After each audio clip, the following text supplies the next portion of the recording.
Kumbira chake Gulu City kama dul madir makilungoge ni Cultural Foundation of Uganda gumi mich kilo Lutino Kwan magubiri pyem church amir kwa wana kom video ini ka waduk mana. Okay, Tayot Bob is from Kitgum Comprehensive. Okay. Congratulations, you can shake hands with Darwat. You also receive a package with all the books, Song of Lutino. Ana berikin jomba gucoyo enjoying competition mo timei dema angwen majome sisi FU ene bukelo ni Lutino my school kimawaga yarabuti. So I'm presenting community school because once obedo Lutino Kwan senior secondary school. So it's all a local money. I try a local word, woody, make my party, and Kitagi Konya make Gary Kimon Pianiera. So you can tell my Agoy tell angwen, come tell angwen. I hear a chill, my local mother. But the food running you and not making there is a money. But the food cheap tekwaro, actually make it you get it. That's a girl or Timeko. Girl, Timema girl, and Okelo, never better kaka. So never elmo better kakani, to direct metekwaro, dinner. Water, more than make matter food, you can get a real and take a car. Now they don't get tired of no Yakamon, Pere Claro, go to you. Gara, Uberon, no matter the way out, Maber. Now, actually, you don't know, you're not a choir, why you get it? No, Yakon. When you do a Yakan about to make good on you, Yak about the gang. No more obedo, ya one, no, take a water, and do you take, and a wagon, you're going to have a kumu, very good. And I get that. So obedo local nyom. Okay. A poem at that. American John Malloy. I saw a team obedo about dowry. And he charged any, I explained it, get a dowry. Konyo kere wako mom kanyera ana karo ke idea man me bien mete kwara chuli kaka mino ni chil mana godi when I'm a chwalo wako the there bodano most especially tieni ya chuli kai nem dano te karo ke jimi mater and down the car kitchen, Mater, no twitch more, but look at the cocoa, make gun, the dog gun, we are. Then I choke it down, and like choke. Kilo Tiana, make it the car. Or make you Mater, what you can yell Metequaro. Yell Metequaro, Coyon, do a tweet down of pain, and tweet down the Cachui. The Camino, Kira, you know, and getting, Kai take a pair. Kai I see a disco. Your modern society, you get a disco. You so yeah, actually, one of our make work killer rara. You vola or you get anyway. My name is Barbara Babwetera Mutambi, and I'm the executive director with the Cultural Foundation of Uganda. So we conducted some research and found a lot of beautiful, nice cultural resources that can be used to end violence against women within our communities. And actually, I think for me as an individual in the whole of Uganda, leads with beautiful provisions that protect women and girls against violence. So what we did was to see where is the position of the young person in all this.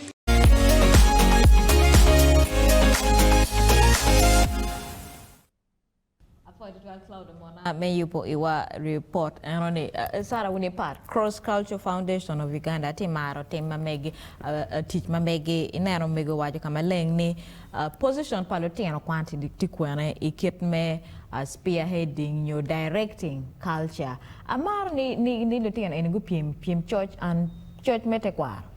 Ineno, Kama Latina will be monologue, okay, ni ikura mete kwara tutwale ya choli wangeni jema rejo matiti metie tutwale lokma kilwone gender based violence nyo kuro mapopol mete dero ento ka penye ni Lutino vulumono ka where is the position in this case me konyo ka fighting vice enemy and then one of the books magin gucoyo the culture again me fighting violence among the Acoli, Baganda and the Karamojong.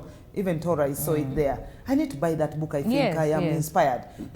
For me, and when it comes to issues of sociology and anthropology, I am very cognizant of that because monoti jemi makonye wa mengeyu kaberi murumu wa kemu mier wa bene ki dano sara mero ngoli manok ina lok malatien nyako acelo wajo ni ene choyo lokom matoput Lutino wa matino kumbe pego woni yang what matoput is the reconciliation. Yes, reconciliation. Yes, but a young child like her made katem research to find out what really happened. Tekwaro megwa no kitemni ning kumbe wa temni ning to give her voice is really I think she's going to become a good researcher one day one time, or maybe she's going to become a very good social work anthropologist or sociologist. I don't know what she wants to do the ideal entertainment the direction ma entikateroni is a very good direction because kumbeti eni vuluma pol pegi miero ka ngeo lok ma mek ma mete kwaro kira mano yanka da ti ni one Emma ka da kiri what do we do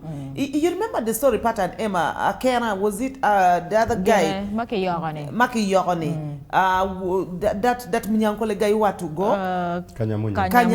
Kanyamunyu yes Kanyamunyu chero okwayo kija and then after that gumar puti kingi you understand and the case died like that so atamoni gen malo Lutino enegiti katimini is something very good ma called Cultural Foundation and atamoni they should do it in each and every culture in Uganda to encourage the young people to find out about their culture. The only challenge will be ni kibibiro kikero kibichwako jomoni manawe ento o kamo efforts no petit reward maber pyem dano ramo bachini jimi duong mamiro kecho ye chuli kikan jimi duong mapelare conflict resolution measures matofut is one of the best. I want to credit that young girl ento kid me tell ne bene kin dano ma chengjui in a simple way madano miro ni anko yot bere no ramo bero tek ni once Kimiyo kimi cho team research ikelo ge machalo book. The research paper must be populated to the right people. Lutino magemiero kwanu ne jomatika don wegunge the dissemination factor mirobero ben manoti maber. PM ka ini choyo mao lingo be bore konye benepe. Ka ini choyo makikarie limbene mo chiaro reaching to touch all these souls. Personally, amunyi matofotie I some of the processes matime. Ento kiriwa an maber eni. Yes. All those details. Kiriwa an maber eni. I'm meeting Garmo Bino explaining here into the local perception where Aniang Matut. I always don't want to say any Piema Kwana Ngayo. And I'm here I'm gonna take in Jomonma, TG Mugmana, I met Honki Wacha, but I want it to be put in a context, Mano Aromanian. My argument can't any let us support these guys to trinkle their efforts, both Jomon and Mamiruguni and get any Matut. Lutino Mamegwani. Atamani part government take a spending chanta madung tutwal Minister of Gender, Labor and Social Development where such initiative falls under. I think that is where government should invest money. That is already research and encouraging research from a young age. Tutwale bolotino vulma futiki kwana kumene Emma is very paramount because you just imagine 10 to 20 years from now the kind of generation and the nation we are going to have. You know, we are going to have a research-based, and our research, just because watika researching ni muni, jebi mamuni tika kelone kwa ngongon. Eto research make wa motika fonyoloti na wani umiyeruguchi guti mkwek to our cultural perspective. Yes. Kumbet even, I remember 2014, BBC gingubere with an event in Kampala. BBC Longbagu in Kampala, Makere University, Makilo the Science Week. And I was happy to be one of the persons, a young person, one of the panelists on the Science Week. So, and I gave them an analogy. There is science, one Africa, tutwale one luo watikere, madana mapul petika taking use of that. Akwaje ni maki wine. Naro mone wache watiet beti science. Yes, it is science. Now you imagine ki wine na lure to that's what perception madano tikere. I have not done research in that. And a wine can no na daki wine na lure to. Can't we use that into positive? Me one wine or peka ki dege can what work to me here. Naro mone wache ni tiet meti kiruchole very science. Yeah, because I mean, how do you explain? That is gin one black magic. Black magic. Why is it black magic? No, so make a mono get why it is science. Who or what get why it is black magic? Why? Emma, Jimmy, the world science and Jim Karene, Dano, guitar Jimwe, you map. Pyem Kai was in Garman Toure, don't get an anno job. It's in way. Aya, Kiriway we Yamakomani. They'll say things to do with the witchcraft, we don't want to talk about it. But again, that is the evolution of certain things. Yes. I have had moments, me and Chelki watch lived experience. Kaji actually won Alice Lana, Mr. Lokoya, is a spiritual worshipper. He has followers. The way of his worshipping is very authentic. Dano awa kiwa ogibiro kamakone, and Tamir watching one more very in Uganda. We have never thought to go on. Alice Lakoya Bermano atika attempting kamamente uti yuki yat pauchiol. Karino ni yak erani ikar me maji rebellion. Maji rebellion. Kiwiro nga. Gena pa gena militant soga. Wek mo duro pa mo po chenge. Chimbe na po chelo gete.